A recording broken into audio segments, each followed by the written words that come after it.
Bonjour, aujourd'hui, vendredi 26 septembre 2025, je vais vous faire le résumé du premier livre de Samuel, à savoir Élie et Samuel, les deux derniers juges en Israël.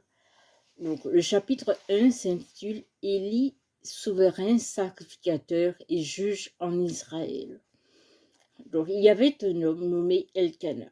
Il avait deux femmes, Pénina et Anne.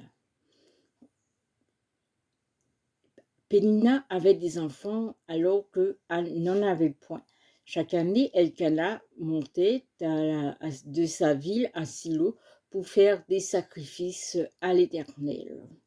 Là se trouvaient les deux fils d'Élie, Ophni et Phiné, sacrificateurs de l'Éternel.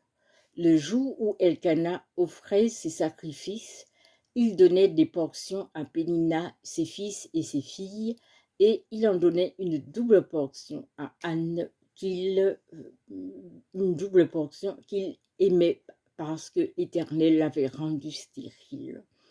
Sa rivale, Pénina, la rivale de Anne, donc Pénina, lui prodiguait des mortifications pour la porter à s'irriter contre l'Éternel qui l'avait rendue stérile.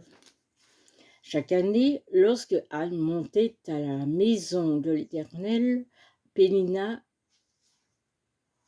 la mortifiait de la même façon. Alors elle pleurait, puis Anne pleurait, elle ne mangeait point, et Elkana, son mari, s'en aperçut, il lui dit pourquoi elle ne mange pas, pourquoi elle était attristée, pourquoi elle pleure, est-ce que lui, Elkana, ne veut pas plus que 10 fils?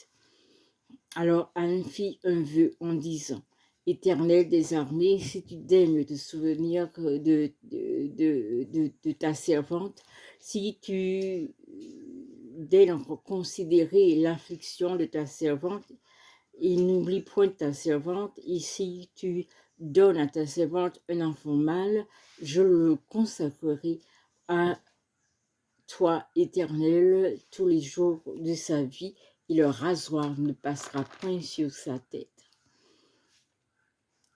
Elkana et Anne retournèrent dans leur maison à Rama. Dans le cours de l'année, Anne tomba enceinte et elle mit au monde un enfant mâle. Alors Elkana monta à nouveau à Silo, à la maison de l'Éternel, pour offrir des sacrifices et accomplir un vœu. Mais Anne ne monta point, préférant que l'enfant soit sevré pour le présenter devant l'Éternel, qu'il resterait là pour toujours. Ce qu'elle fit, et elle prêta l'enfant à l'Éternel, et Anne pria l'Éternel. Elkana retourna dans sa maison à Rama, et l'enfant fut au service de l'Éternel devant le sacrificateur Élie.